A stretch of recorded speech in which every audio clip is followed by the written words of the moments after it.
On va commencer par aborder, en pré, per et post-opératoire, aborder le problème essentiel qui est le problème cardiaque. Il faut savoir que lorsque le poids augmente,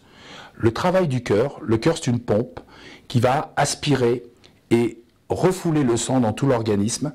Et évidemment, plus cet organisme va prendre de l'ampleur, plus les organes vont être sollicitants, plus donc le cœur va avoir d'efforts à faire. Et c'est une vraie pathologie dont on doit tenir compte, ce qu'on appelle la morbidité, c'est-à-dire la conséquence de l'obésité. Cette conséquence de l'obésité va entraîner une surcharge de travail du cœur. Donc le travail du cœur étant augmenté, eh bien la pression artérielle va augmenter et on a pratiquement toujours, sauf c'est la jeune personne obèse, on a pratiquement toujours une hypertension artérielle. Cette hypertension artérielle est redoutable parce que si on ne fait rien, je veux dire que si on ne traite pas ces gens, si on ne guérit pas, si on ne les guérit pas de l'obésité, ils vont obligatoirement, ce travail cardiaque va finir par fatiguer le cœur et l'hypertension artérielle va évoluer vers l'insuffisance cardiaque. Pire,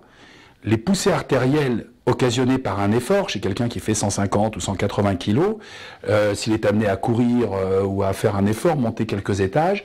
la tension va pouvoir monter au-delà de 20 de pression artérielle, et s'il a malheureusement une petite malformation vasculaire, cette malformation vasculaire peut éclater, et donc il peut y avoir des accidents vasculaires, aussi bien au niveau du cerveau qu'un anévrisme, c'est-à-dire une espèce de hernie dans l'artère qui a trop été sollicitée. Donc vraiment l'hypertension artérielle, on doit vraiment la prendre en charge avant l'intervention. Il faut absolument que le patient soit équilibré, ce qui n'est pas toujours le cas, parce qu'ils ont beau avoir un traitement antihypertenseur, quelquefois ils arrivent, le stress simplement de la consultation va faire qu'on va trouver des tensions à 18, 20, 22, ce qui est bien sûr impossible à garder pendant l'opération. Car pendant l'opération, les protocoles, bien sûr, que j'ai mis au point permettent de juguler cette tension, mais il ne faut pas non plus que la tension soit trop basse, parce que l'organisme a été habitué à une hyperpression, les organes sont habitués à être inondés par la pression artérielle assez élevée, il faut donc maintenir une certaine pression artérielle.